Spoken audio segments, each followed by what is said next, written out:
On the heels of a shocking announcement, people in Cherokee Nation are about to get a big dose of good news.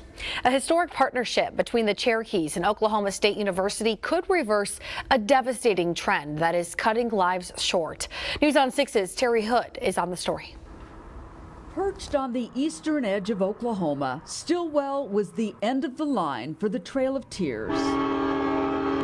Born at the crossroads of history, this Adair County town of 4,000 has never quite transcended that sad legacy. And this fall, a new chapter. A first-of-its-kind study finds Stillwell, Oklahoma, with the lowest life expectancy in the entire nation. Average age of death, 56.3 years, an entire generation lower than the national average. At first, I was in shock. And then, as a mother, I was just worried. Dakota Thompson has every intention of keeping her 2-year-old son, Sloan, safe and healthy. But she also knows that statistically, he's growing up in an area with a lower life expectancy than Uganda. I just can't help but wonder, what's going on in our community and how can we get to the bottom of it to help save the next generation. It's shocking, honestly. Dr. Adam Sprankle is the medical director of Stillwell's Wilma Mankiller Health Clinic. At the same time, it sort of exemplified why Cherokee Nation has had a commitment to this community for so long and continue to do so. In Stillwell, that commitment has had visible results.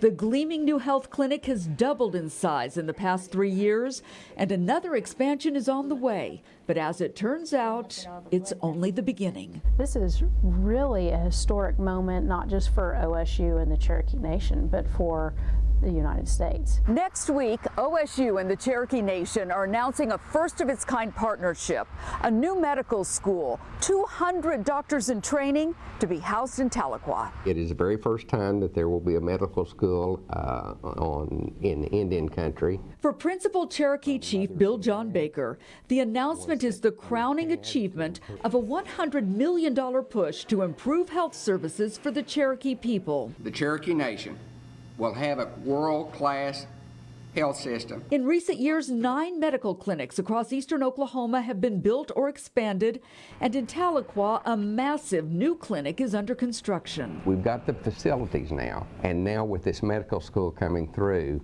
I believe we'll grow enough of our own doctors to fill our system. Both OSU and the Cherokee Nation hope the medical school will help alleviate the critical shortage of primary care doctors facing rural Oklahoma. But beyond that, the Cherokees plan to offer scholarships to encourage tribal members to attend and hope other tribes will do the same. Having Native American doctors taking care of Native Americans is kind of in our DNA.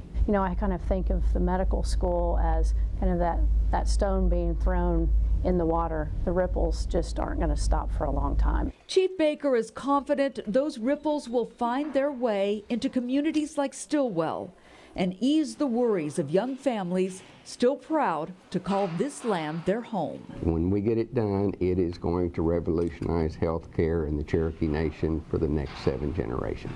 On the scene, on the story, Terry Hood, News on 6. OSU just received accreditation for the new medical school in August, so there's lots of details to work out, but they expect to have their first class of 50 medical students in Tahlequah's Hastings Hospital in the fall of 2020.